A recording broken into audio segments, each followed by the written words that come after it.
भारतीय सिनेमा के लोकप्रिय अभिनेता ही मैन धर्मेंद्र का निधन। राष्ट्रपति, उपराष्ट्रपति और प्रधानमंत्री ने दिग्गज अभिनेता को राष्ट्र की ओर से श्रद्धांजलि दी। रक्षा मंत्री राजनाथ सिंह ने कहा, भारत शांति का पक्षधर लेकिन जरूरत पड़ने पर दृढ़ता से कार्रवाई करने में सक्षम। प्रधानमंत्री नरेंद्र मोदी कल श्री राम जन्मभूमि मंदिर के ध्वजारोहण समारोह में शामिल होंगे। यूरोपीय नेताओं ने रूस यूक्रेन युद्ध को लेकर अमेरिकी शांति योजना में प्रगति का स्वागत किया और बधिर ओलंपिक निशानेबाजी में प्रांजलि प्रशांत धूमल ने महिलाओं की 25 मीटर पिस्टल स्पर्धा में स्वर्ण पदक जीता। अब समाचार विस्तार से। भारतीय सिनेमा के लोकप्रिय अभिनेता ही मैन धर्मेंद्र का निधन आज सुबह मुंबई स्थित उनके आवास पर हो गया। 89 वर्षीय धर्मेंद्र स्वास्थ्य समस्याओं से जूझ रहे थे। उनके निधन से भारतीय सिनेमा में एक युग का अंत। इसलिए जिंदगी कुछ भी नहीं, कमबख्त जान क्यों जाती है जाते हुए, ये कहना था सिनेमा के हीमैन धर्म सिंह देओल यानी धर्मेंद्र का। बॉलीवुड के दिग्गज अभिनेता आज हमारे बीच नहीं है। सबकी आंखें नम हैं और वो पंच तत्व में विलीन हो गए। पंजाब से मुंबई तक के सफर में जीवन के संघर्ष ने धर्मेंद्र को नई ऊंचाइयों तक पहुंचाया। धर्मेंद्र को अपनी पहली फिल्म 1960 में मिली। फिल्म का नाम था दिल भी तेरा हम भी तेरे। धर्मेंद्र के लिए उनके करियर का टर्निंग पॉइंट फिल्म फूल और पत्थर से शुरू हुआ। बासु भट्टाचार्य की फिल्म अनुपमा धर्मेंद्र के करियर का वो मोड़ थी जहां उन्होंने साबित किया कि एक हैंडसम हीरो भी अद्भुत संवेदनशील अभिनेता हो सकता है। धर्मेंद्र की सबसे बड़ी ताकत उनके चेहरे की वो नर्म रोशनी थी जो शब्दों से ज्यादा असर करती थी। में आई फिल्म शोले और चुपके चुपके ने भारतीय सिनेमा में उन्हें हमेशा के लिए अमर कर दिया।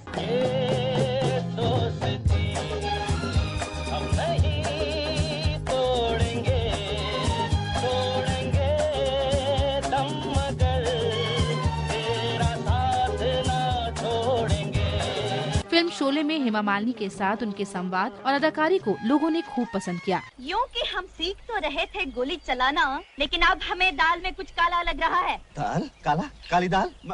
मैं समझा नहीं। मगर मैं समझ गई। बसंती, मैं तुम्हें पिस्तौल चलाना सिखा रहा था, तुम मुझे गलत समझ रही हो। चुपके चुपके में हास्य के पीछे छिपी एक सुसंस्कृत भाषा ने धर्मेंद्र को नई पहचान दी। हम तो लुट गए, बर्बाद हो गए साहेब। अरे क्या हुआ? ये देखिए, 4 रुपए खर्च करके अंग्रेजी की पुस्तक लाए थे। सोचा था आपके चरणों में बैठकर ज्ञान प्राप्त करेंगे, परंतु ये भाषा तो बहुत ही छल करती है साहब। NO नो, KNOW भी नो। ताया के लिए भी अंकल, चाचा के लिए भी अंकल, मामा के लिए भी अंकल। ये उचित तो नहीं है साहब। धर्मेंद्र अभिनय करते नहीं दिखते थे, बल्कि अपने किरदार में मौजूद दिखाई देते थे। समाचार कक्ष से फरहत नाज। रिम झिम बरसता सावन होगा। राष्ट्रपति द्रौपदी मुर्मू, उपराष्ट्रपति CP राधाकृष्णन, प्रधानमंत्री नरेंद्र मोदी, गृह मंत्री अमित शाह, रक्षा मंत्री राजनाथ सिंह और सूचना तथा प्रसारण मंत्री अश्विनी वैष्णव ने वरिष्ठ फिल्म अभिनेता धर्मेंद्र के निधन पर शोक व्यक्त किया है। राष्ट्रपति ने कहा कि जाने माने फिल्म अभिनेता और पूर्व सांसद धर्मेंद्र का जाना भारतीय सिनेमा के लिए अपूरणीय क्षति है। प्रधानमंत्री ने कहा कि धर्मेंद्र एक ऐसी फिल्मी हस्ती और एक ऐसे असाधारण अभिनेता थे जिन्होंने हर भूमिका में गहराई भरी। उधर पंजाब का फगवाड़ा शहर मशहूर अभिनेता धर्मेंद्र देओल के निधन पर शोकाकुल है। पंजाब का फगवाड़ा शहर अपने धर्मेंद्र के निधन पर शोकाकुल है। लुधियाना के पास साहनेवाल गांव में जन्मे धर्मेंद्र देओल की परवरिश फगवाड़ा में हुई थी। सफलता के बावजूद पंजाब में अपनी जड़ों के लिए उनकी विनम्रता और प्यार जारी रहा। धर्मेंद्र के स्कूल के साथी और सीनियर वकील शिव नारायण चोपड़ा उन्हें एक प्यारे इंसान के तौर पर याद करते हैं। धर्मेंद्र चले गया, मेरा यार से बहुत प्यार से इकट्ठे पढ़े, स्कूल पढ़े, 3री जमात तो लाके 10वीं जमात तक आर्या हाई स्कूल पढ़े, बाद 2 साल कॉलेज पढ़े और बहुत प्यार करता सी। पंजाब के लोगों, खासकर फगवाड़ा और साहनेवाल के लोगों के लिए धर्मेंद्र का देहांत सिर्फ भारतीय सिनेमा के एक आइकॉन का जाना नहीं है, बल्कि एक प्यारे बेटे का जाना है जिसका दिल कभी अपनी जड़ों से दूर नहीं गया। राजेश बाली, आकाशवाणी समाचार, जालंधर। ये समाचार आकाशवाणी से प्रसारित किए जा रहे हैं। ताज़ा समाचार जानने के लिए आप हमारे social media handle X@AIR News Hindi को फॉलो कर सकते हैं। समाचार संध्या में आपका फिर स्वागत है। रक्षा मंत्री राजनाथ सिंह ने कहा है कि गीता का संदेश केवल देश की सीमाओं तक सीमित नहीं है, बल्कि ये पूरे विश्व का ग्रंथ है। हरियाणा के कुरुक्षेत्र में अंतर्राष्ट्रीय गीता सम्मेलन में रक्षा मंत्री ने कहा कि गीता का संदेश लोगों को संबल देता है और निराशा में भी आशा का संचार करता है। पहलगाम आतंकी हमले का उल्लेख करते हुए रक्षा मंत्री ने कहा कि भारत शांति के पक्ष में है। पहलगाम का वह विभत्स क्षण आज भी राष्ट्रीय स्मृति को विचलित करता है। वह घटना भारत की शांति प्रियता को ही चुनौती नहीं थी। आतंकवादी और उनके सरपरस्त यह मान बैठे थे कि भारत की शालीनता उसकी कमजोरी है, लेकिन वे भूल गए भारत गीता का देश है, जहां करुणा भी है और युद्ध भूमि में धर्म की रक्षा की प्रेरणा भी है। जो लोग हमारी सहिष्णुता को कमजोरी समझ बैठे थे, उन्हें ऑपरेशन सिंदूर के माध्यम से भारत ने ऐसा जवाब दिया जिसे आज तक वह भूल नहीं पाए हैं। प्रधानमंत्री नरेंद्र मोदी कल उत्तर प्रदेश के अयोध्या में श्री राम जन्मभूमि मंदिर जाएंगे। वे श्री राम जन्मभूमि मंदिर में ध्वजारोहण समारोह में शामिल होंगे। ये समारोह मंदिर निर्माण कार्य पूर्ण होने का प्रतीक होगा। आकाशवाणी संवाददाता ने बताया है कि प्रधानमंत्री सप्त मंदिर जाएंगे, बाद में प्रधानमंत्री माता अन्नपूर्णा मंदिर जाएंगे और राम दरबार गर्भगृह में दर्शन और पूजा करेंगे।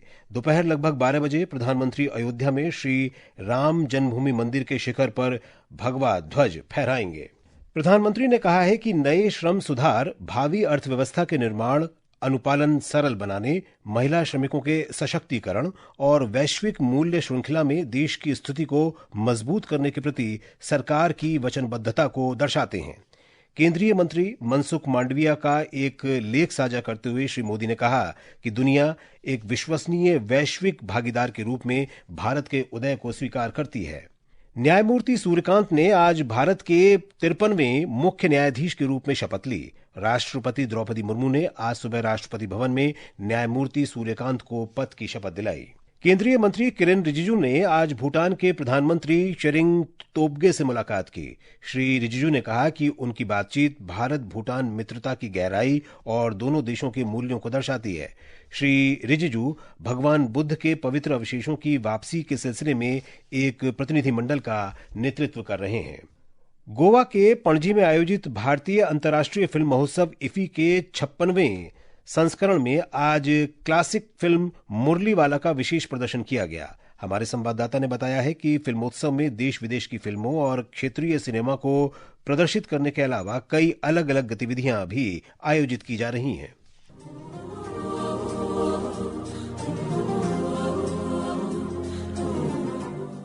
इफ्फी में आज सुबह के समय फिल्म निर्माता और आईआईटी बॉम्बे के प्रोफेसर मजहर कामरान ने अपनी नई पुस्तक Maa Uma Padma the epic cinema of Ritwik Ghatak का विमोचन किया। फिल्मोत्सव में आज सबसे ज्यादा पसंद की जाने वाली फिल्मों में द विजुअल फेमिनिस्ट मैनिफेस्टो रही, जो एक महिला की आंतरिक संवेदनाओं और भावनाओं पर केंद्रित है। छोटी समयावधि की अलग अलग मुद्दों को उजागर करती क्षेत्रीय फिल्में भी आकर्षण का केंद्र बनी हुई हैं। ध्यान आकर्षित करने वाली अंतर्राष्ट्रीय फिल्मों में स्लोवाक फिल्म फ्लड भी शामिल है। शाम के समय कला अकादमी में दास्तान गुरुदत्त की संगीत में प्रस्तुति हुई, जिसने इस प्रतिष्ठित फिल्म निर्माता की जीवन यात्रा को दर्शकों के सामने रखा। आज ही भारतीय अंतर्राष्ट्रीय फिल्म महोत्सव के संगीतमय कार्यक्रम इफिएस्टा का शानदार समापन हो रहा है। इस कार्यक्रम की शुरुआत में आज महान अभिनेता धर्मेंद्र को श्रद्धांजलि भी दी गई। उनके लिए दर्शकों और कलाकारों ने 2 मिनट का मौन रखा। इस दौरान वरिष्ठ अभिनेता रजा मुराद भी उपस्थित थे। आदर्श और सायरा के साथ निखिल कुमार, आकाशवाणी समाचार, पणजी, गोवा।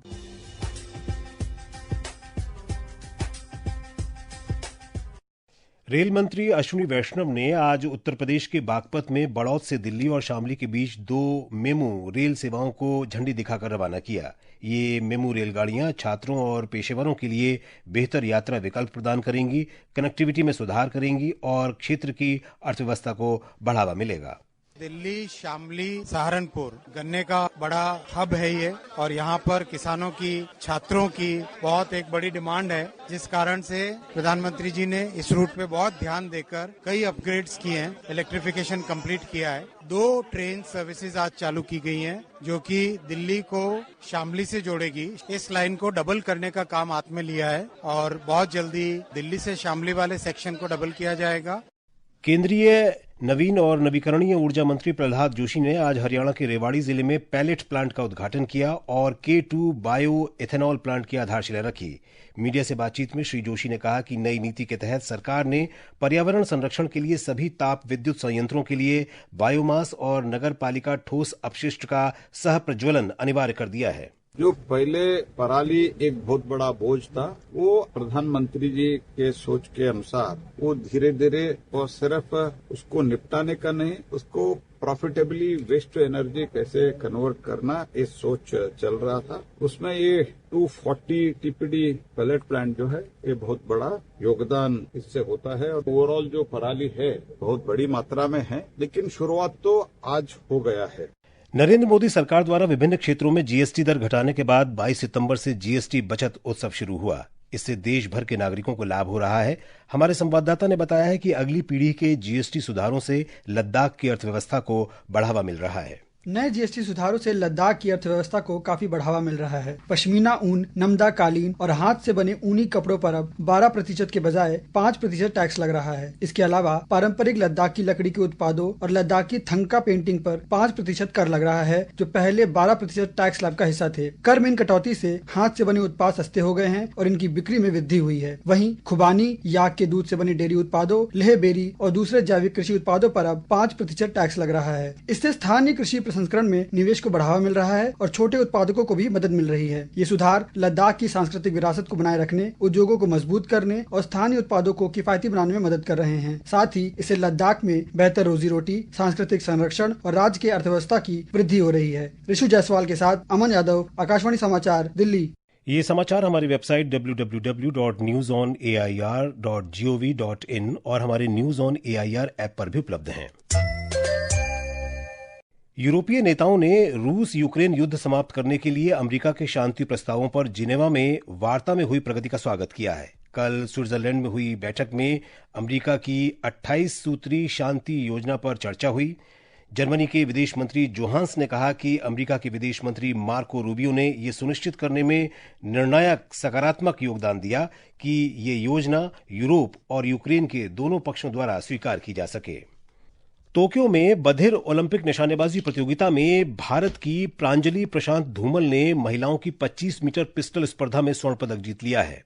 प्रतियोगिता का ये उनका तीसरा पदक है। इससे पहले उन्होंने अभिनव देशवाल के साथ मिक्स्ड पिस्टल स्पर्धा में स्वर्ण और महिला एयर पिस्टल में रजत पदक जीता था।